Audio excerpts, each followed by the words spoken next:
That means the next 2 years we have the money to keep going full throttle. Spokane celebrates a state budget win for the North Spokane corridor, what that means for the project and this summer's construction. This weekend, we are feeling the heat, especially as we head into Monday, where we have a weather impact alert for you, how hot it could get. A Maryland man wrongfully deported by the Trump administration is being brought back to face federal charges. Find out what authorities are alleging. And thank you for joining us for KREM 2 News at 5. I'm Amanda Rowley. Mark has the night off. We start with breaking news tonight just into our newsroom. The man accused of killing his 3 daughters now faces a federal charge. Excuse me. According to a newly filed affidavit, he's charged with unlawful flight to avoid prosecution. The affidavit shows Deckert searched for how to move to Canada and jobs there just days before picking up his daughters. The charge comes in addition to existing state charges. They include 3 counts of aggravated first-degree murder and first-degree kidnapping.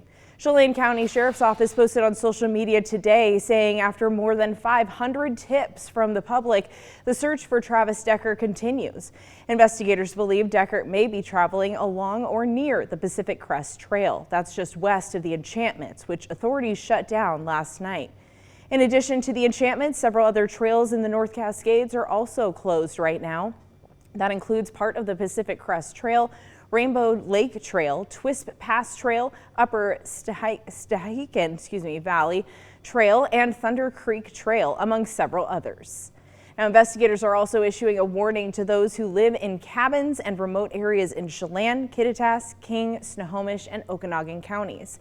They're asking people to lock their doors, leave window blinds open, and turn on outside lights. If you see Deckert, do not approach him.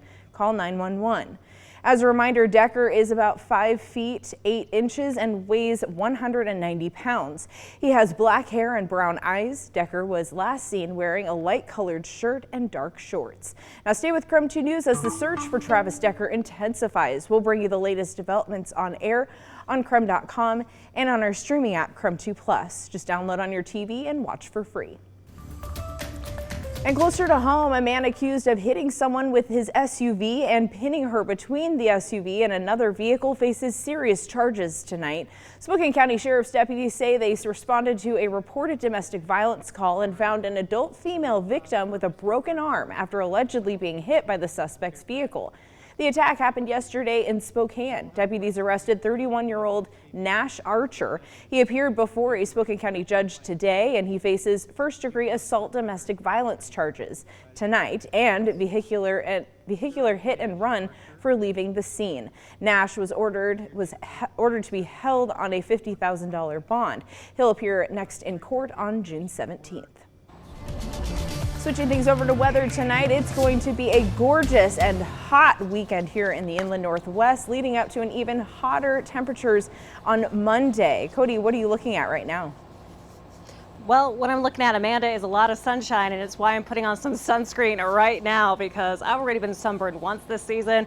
I don't need it again. But as we take a look at our weather impact alert that we have for your Monday, we're looking to see highs into the mid-90s to low triple digits and potentially record highs as well. So keep that in mind as we head into the next few days with that heat. Some of our worst conditions could be from about noon to 9 p.m. So be sure to stay hydrated for the next during that event as well when we start to deal with heat like this. And even right now when it comes to our current temperatures, this has just gone up since I got into work today. Right now we're at 81 degrees over at the Spokane airport with winds coming out of the west-southwest at 15 miles per hour. While we are seeing some clouds here and there, not at the moment out here in the Outdoor Weather Center. So just keep that in mind that the sun is very much outside and around our region. We're mostly into those 80s to upper 70s for us. Sandpoint is one of our coolest spots. We're also seeing still some double-digit winds from Wenatchee to Moses Lake up towards Spokane and Coeur d'Alene and Deer Park.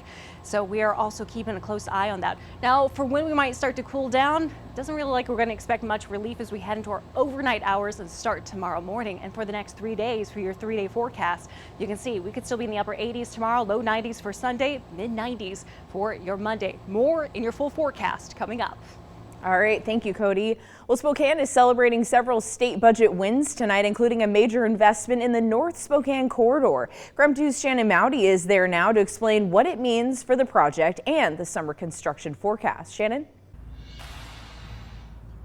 Spokane leaders say the next 2 years of construction here on the North Spokane Freeway are now fully funded.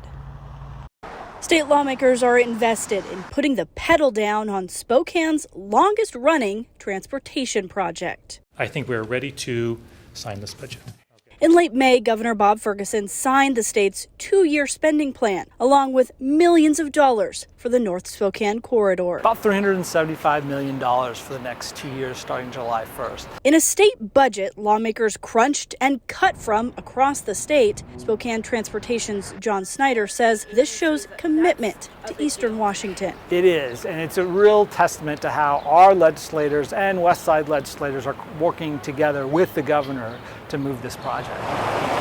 Moving the project towards an end of years of work on the Spokane River crossing, says WashDOT's Ryan Overton. We'll be wrapping this project up likely in December. The next project going to bid this month will add twin bridges between Sprague and Alki Avenues. So we'll start to see ground break on that likely in the next 2 months or so. Another project will go out for bid in October. A lot of folks are talking about the construction that ends right at the end of SCC at Mission Avenue. We're going to connect that. All that means road work ahead in East Central. Chief Gary Park, in and around kind of the business districts around Sprague. As we kick off construction, there's going to be impacts, especially later on this summer. As the NSC moves toward completion by early 2030.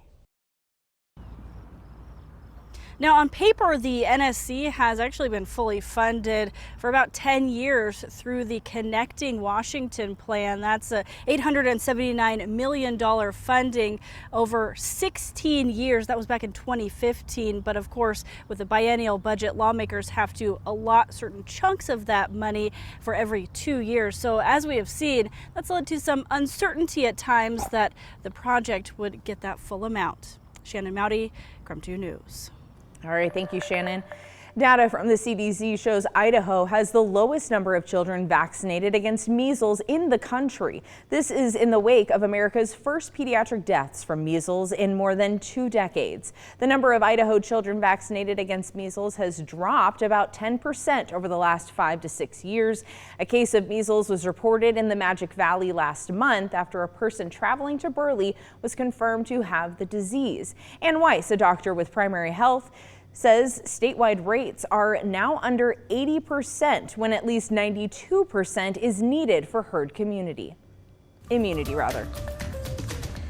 New across America tonight, a Maryland father mistakenly deported to El Salvador is coming back to the U.S. to face federal criminal charges. This afternoon, the Justice Department announced the indictment of Kilmar Abrego Garcia for smuggling undocumented migrants into the U.S. and conspiracy. Attorney General Pam Bondi says the scheme spanned nearly a decade with thousands of people trafficked across the border. This is what American justice looks like.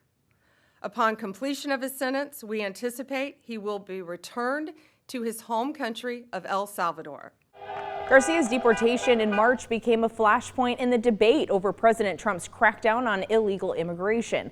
After the administration acknowledged it made an administrative error, courts ordered the White House to facilitate his return. A judge had previously granted Abrego Garcia protection from deportation to El Salvador, and his lawyers argued he'd never been charged or convicted of any crime. Now authorities are alleging smuggling was his full-time job. And we are just getting started here on KREM 2 News at 5. Still ahead, a local family forced to pump the brakes on their brand new mountain bike park just days before it was slated to open. We'll tell you why tonight.